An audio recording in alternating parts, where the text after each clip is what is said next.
Nous sommes mercredi, le 22 mai 2024.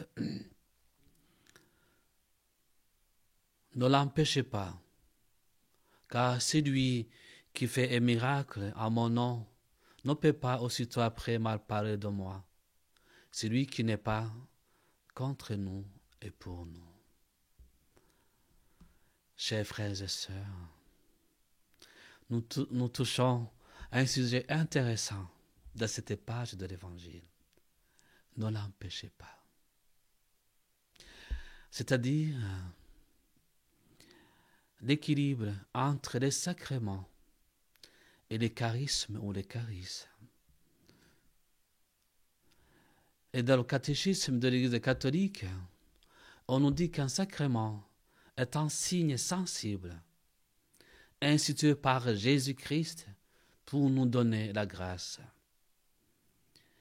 Et le charisme, c'est un don spirituel spécial que l'Esprit Saint nous donne pour servir la communauté, pour construire l'Église, pour bâtir le corps mystique du Christ.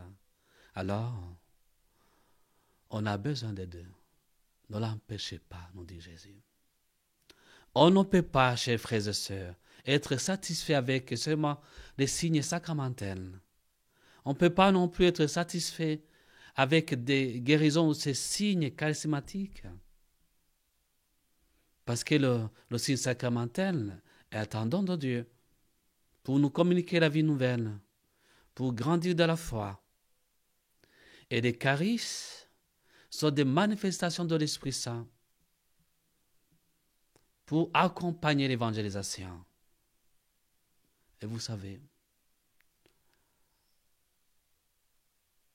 quand l'Église n'accueille pas les charismes, elle évangélise. Elle évangélise d'une façon catéchétique. Voilà l'importance de ces charismes pour faire grandir l'Église.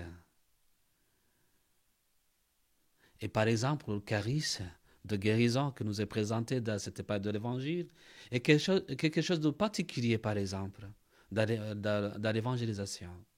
Parce qu'on comprend comment Dieu connaît ses enfants, comment il touche ses enfants.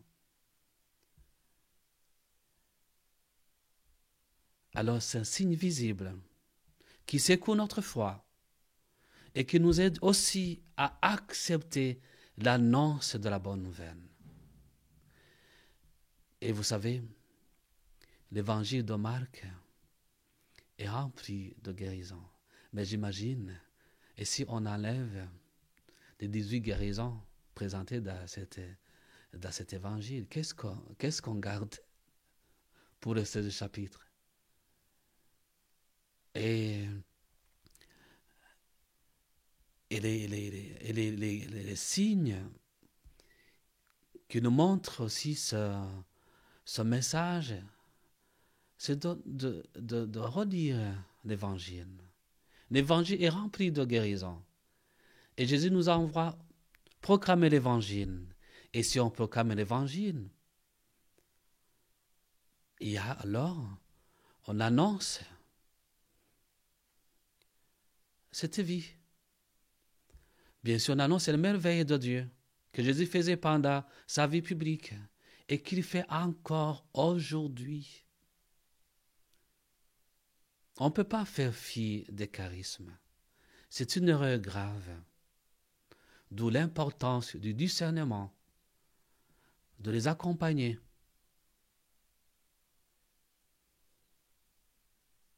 Et c'est Jésus qui nous a dit, voici les signes qui accompagneront ceux qui croiront en moi, à mon nom.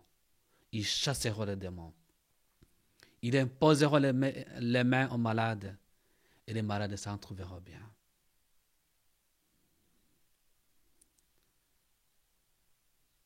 L'Esprit Saint est en nous avec tous ses dons et tous ses charismes. Et chez certains, par exemple, il manifeste le charisme de la vie religieuse. Chez d'autres, le charisme de la vie sacerdotale. chez notre évêque, le charisme de pasteur. C'est comme si on avait une lumière. Et devant cette lumière, on met un prisme. Et le prisme décompose la lumière, soit en vert, en bleu, en jaune ou en blanc. Et c'est la même lumière, mais qui se décompose en différentes couleurs, avec le prisme qu'on met devant la lumière. C'est la même chose qui se passe dans notre vie. L'Esprit Saint qui est en moi, c'est le même esprit qui est en chacune de nous. Mais il se manifeste de différentes façons. Ne l'empêchez pas.